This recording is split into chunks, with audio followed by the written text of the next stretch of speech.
7 inches. 2, 1. I'm sure it's getting smaller in here. My kitchen is haunted. I was in there the other day and there's a definite area that's several degrees colder than the rest of the room.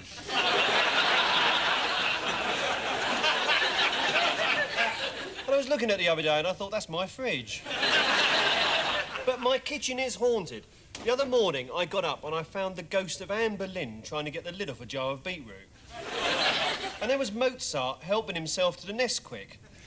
Banana flavour. I thought, well, I'm not having this. I don't see why I should provide a load of foodstuffs for dead celebrities.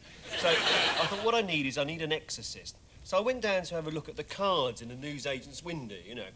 You get some funny cards in these windows, don't you? I saw one once, massage in the oval area. You got to be careful what you buy from these cards. I saw one once that said, contents of tropical fish tank for sale. I went round this bloke's house and gave him £15 for 8 gallons of water. And he didn't have a bag to put it in. I had to carry it home in my mouth. Stopped by the police, what can you do? You know, I had to swallow it. Not for the first time. And then there's the cards I don't understand at all, you know. For sale, 3 tons of coal. Unwanted Christmas present. For sale, a spoon. Owner going abroad. For sale, 6 travel documents, 1 passport, owner not going abroad.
Blockbusters. Design. And then you get these other cards in newsagents' windows. Things like sexy French maid, sexy Swedish maid, Miss Whiplash, phone me now. It's terrible. Why are the numbers always engaged? But then I suddenly saw the card I was looking for. Exorcisms a speciality. Exorcisms and drains unblocked. So I went round this bloke's house, and he lived in Tooting, and I went round to his house, and there was a pile of horse manure in the middle of his living room carpet. I said, what's that doing there? He said, it keeps the flies off me dinner. So, anyway, he comes round to my kitchen, he's standing in the kitchen, he says, ah, yes, he's started tuning into the vibrations. He said, ah, yes, he said, there's a very definite area in here that's several degrees colder than the rest of the room. I say, yeah, it's the fridge. We've done that one about 5 minutes ago. He said, well, I wasn't here. Well, I said, well, I'm telling you. So... he said, no, he said, I'll tell you what you've got here. He said, you've got a poltergeist. He said, I said, I wondered who was doing the washing up. He said, look, you don't understand. This thing is pure evil. I said, what are you talking about? Look at the shine it's got on these saucepans. Does that look like the work of a demon to you? He said, no. He says, what it is, he says, behind your extractor fan, there's a hole in the fabric of time. He says, so consequently, everyone who's ever died is using your kitchen as a kind of ghostly canteen. He said, I'll tell you what I'll do, he said. I can summon up the spirits of ancient Egypt and command them to close the gateway between your world and theirs, or I can nail a bit of chipboard up.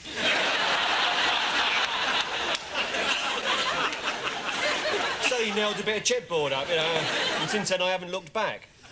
Obviously, if there's a sudden noise, I sort of do that, but That's just a reflex action. I can't help that.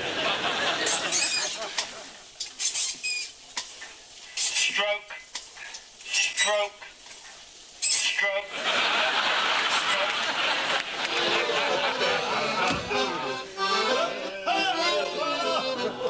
Where is Heinz, the milkman? Heinz! He's over there, enjoying his last night of freedom, for he is to be married in the morning. Heinz! Heinz! I've just come from the Castle Frankenstein. The Baron has ordered an extra pint of milk in the morning. An extra pint? Oh, we all know what this means. He's up to his old tricks again. Old tricks? Yes. A long time ago, he stole bodies from the graveyard. He cut them up and used the pieces to build himself a hideous monster. It's happening again. A drink for every man in the house.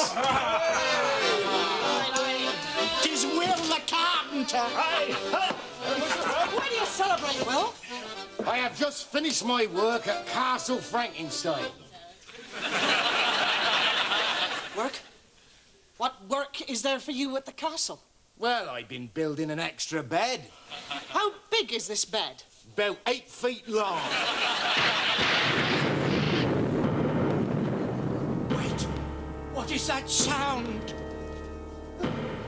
Oh, my God! It's not human, and it's coming this way! Oh, blimey. It's chucking out down here tonight. Here, can I have a pint of lager, please, love? You got any dry roasted peanuts? Get back! Get back, I tell you!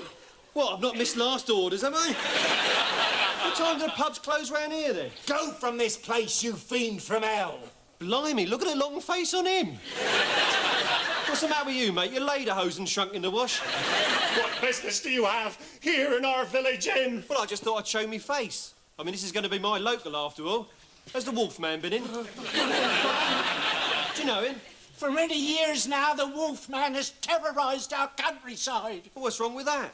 It's when he starts terrorising people you've got something to worry about. Here, you got any darts? No. We have no darts. Wait! Listen to ourselves. We call ourselves Christians. Yet here we are, ready to push this poor creature out into the night, this creature who has a soul. Why should he be denied a simple game of darts? Are you patronising me? She just said she hasn't got any darts. What are you, thick or something? Here, take my darts, friend. All right, thanks very much. That's amazing! Yeah, one of them went in. I haven't seen dart throwing like that since old Wilhelm died. Well, that's not surprising. This is his arm. You mean? Oh, yeah, I'm made out of all sorts of bits and pieces. You go down the graveyard, you won't find a body left that hasn't had some wallop taken out of it. What? Oh, yeah, a wallop. You see this here? This is the hand of a classically trained violinist, right? Unfortunately, this is the hand of a bricklayer. It's your man. Murder! Murder! Murder! Murder! No! There's been a murder. Oh, sorry about that. You all right? It's just I react to simple commands, you see. You all right, mate? Yeah, I'm fine. Did you say murder? No, stop that. Was I doing it again? Oh, I can't help it sometimes. It's the burgomaster. He's been found in the woods. He's been horribly mutilated. Somebody's cut his feet off. Oh, yeah, I did that. Yeah, the feet I had on before were too tight for these shoes. Well, they quite suit me, actually, don't you? But that means you've committed murder. Marmite.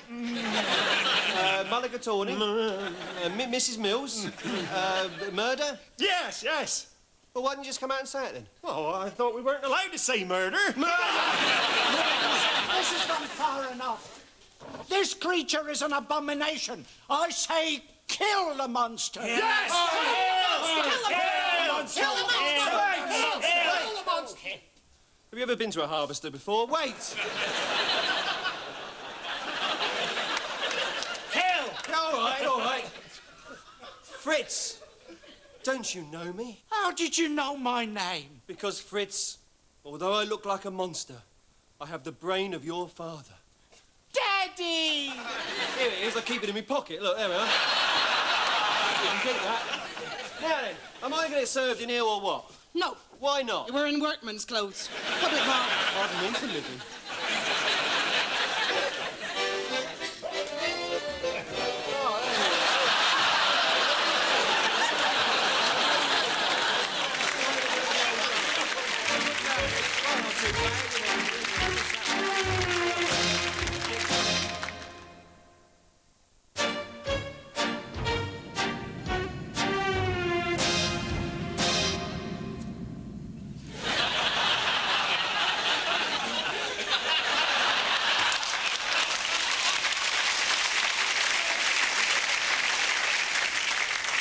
Hello. Do you sell shoes? Yes, I do. I'd like a pair of Italian shoes, size 10. Well, I do stock Italian shoes, but they're in continental sizes, so size 10, let's have a look, that'll be size 44. Here we are. That'll be 80 quid. Thank you very much. I'll pick the other one up tomorrow, all right? That's fine, yeah. A size 40 will never fit him. Sports shoes, that's a tricky business to be in. You've got to buy exactly the right shoe for the right kind of sporting activity. A pair of spiked running shoes are brilliant for the 400 metres, but rubbish if you're trampolining.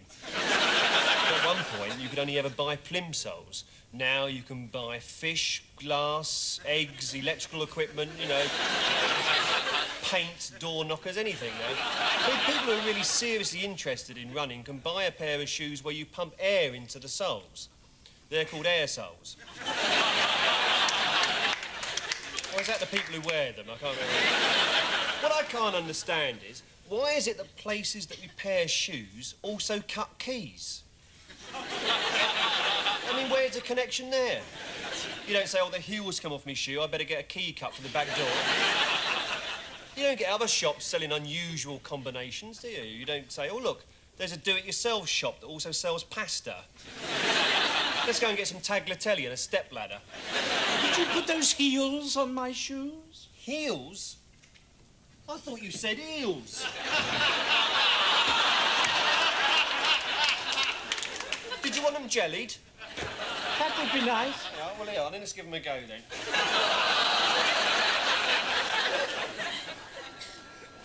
Do you mind if I sit here? No. No, certainly. Please, go ahead. It's just that the pilot's canteen is full at the moment. We've all been grounded. Yeah, I noticed there hadn't been any flights this morning. I'm a bit of a plane buff. Plane buff?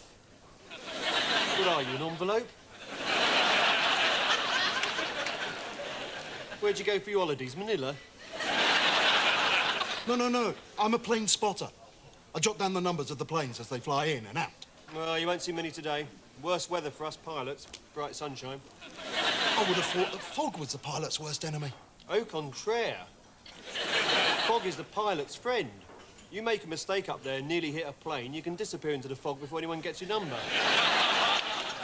And then when you hear about it in the canteen later, you can pretend to be as amazed as the rest of the pilots, you know. What, no, really? A wingspan? I should have thought that's the worst thing that can happen to a pilot. You know, nearly hitting another plane. No, the worst thing that can happen to a pilot is you're in bed with some woman and her husband comes home. Now, on second thoughts, the worst thing that can happen to a pilot is you're eating a bowl of rice pudding and it suddenly turns into a leopard. So, do you fly 747s? I'll fly anything, apart from furniture. You can't fly furniture, it hasn't got any wings on it. I did all my training in the RAF, you know, flying bombers. Even now, I sometimes press a button on the flight deck and drop everybody's luggage over Berlin. Really? Yeah. Of course, I'm no stranger to luggage. Every suitcase looks like its owner. Oh, yeah? Yeah. Especially if the owner's got crocodile skin and a zip right down the front of his face. Do you ever come across any contraband? You know, people trying to smuggle stuff through customs. Well, the professionals don't hide stuff in suitcases anymore. No? No. The really clever ones smuggle stuff in by swallowing it. One bloke swallowed 2 pit bull terriers. What did you do? They stuck him in a room and let nature take its course. What happened? They ate him. So I can't hang around here all day. The forecast dense fog for this afternoon, so I suppose I better get ready for takeoff. Yeah, nice talking to you. Down, boy.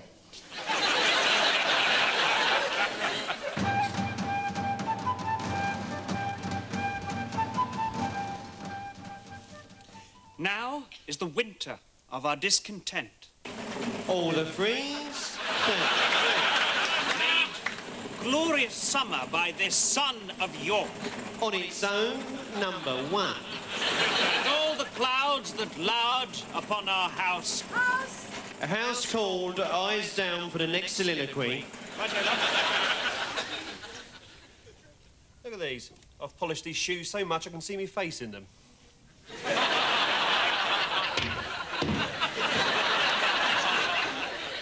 I was thinking of buying one of those automatic shoe cleaners, but then nobody round here wears automatic shoes.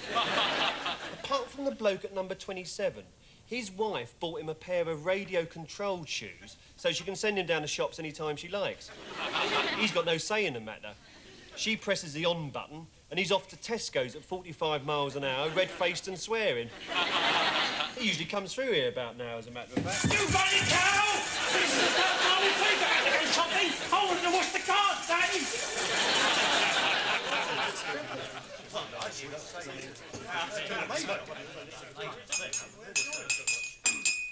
Gentlemen, the Queen. The Queen! Now, gentlemen, some sections of the army have the audacity to call us the Regiment of Cowards. Well, we're not going to put up with it any longer, because we are, in fact, the Royal Regiment of Cowards. Who can forget our first commanding officer, General Osborne, with his famous battle cry, "No after you." General Osborne, the first man to fully appreciate the military tactic of staying at home. In one frightening moment in the Second World War, he found himself behind enemy lines. 15,000 miles behind them in Florida. Sir, I can't maintain my silence a moment longer. I see. Do you feel better now? Yes, thank you, sir. Now, I need to remind you that next Tuesday is the day of the royal visit. Sir, you just said you didn't need to remind us about the royal visit. Yes? And then you reminded us. So? So, if you do remind us when we don't need to be reminded, how do we know when we're not being reminded about something that we should be being reminded about? I bet you 10 quid you can't repeat that. All right. I didn't say when I was going to repeat it. It might be next year. All right, fair enough. Understood that. All right. Make a note of that in the mess book. Can I point out that the mess book is very untidy, sir? I see. When would you like to point that out? Tomorrow morning, sir. That's fine by me. Excuse me, but I'm pointing out something tomorrow morning, sir. Oh, what's that then? Well, if I told you that now, there'd be no point in my pointing it out tomorrow morning, sir. Thank you for pointing that out. He's a bit cheeky, isn't he? You'll never starve. Anyway, people say to me, they say that I shouldn't be in the Royal Regiment of Cowards because of all these medals on my chest here. I've forgotten where I put them. But let me tell you that I won these medals fair and square. Oh, show you. No, I won them in a poker game. Gentlemen, will you please stand for the regimental motto? We surrender!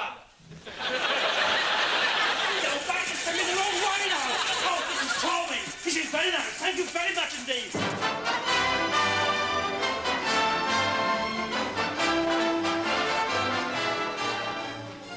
Hello. And a warm welcome again to Paul Merton's golden years of Hollywood.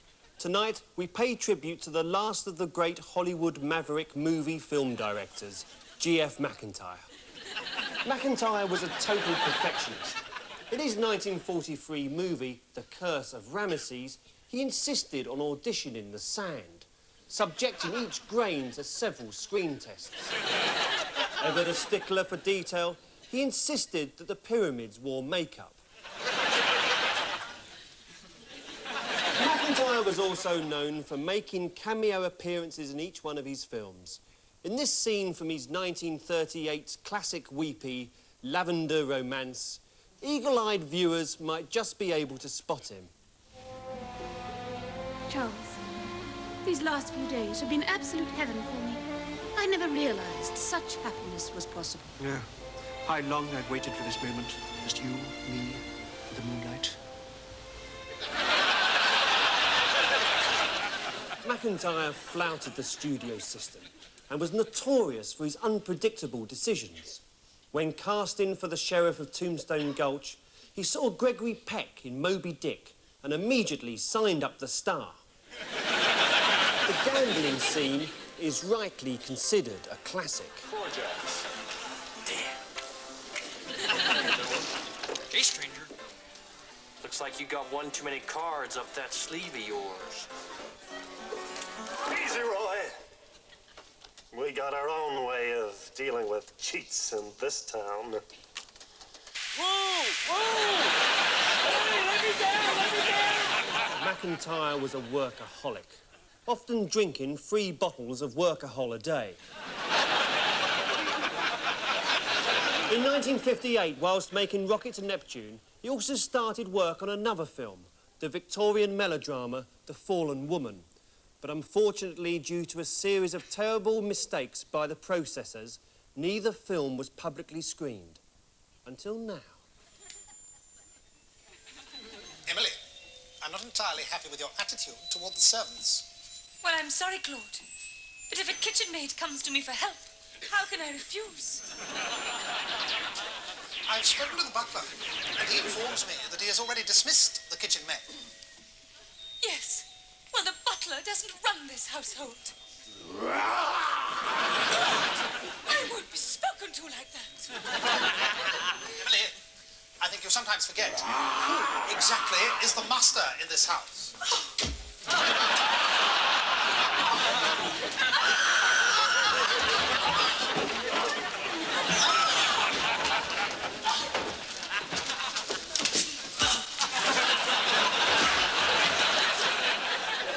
But I see the projectionist has caught my eye once again. And so, until the next time we unravel our celluloid ribbon of dreams, may I bid you farewell from Paul Merton's Golden Years of Hollywood.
That was a party political broadcast on behalf of the Legalised Cannabis Party.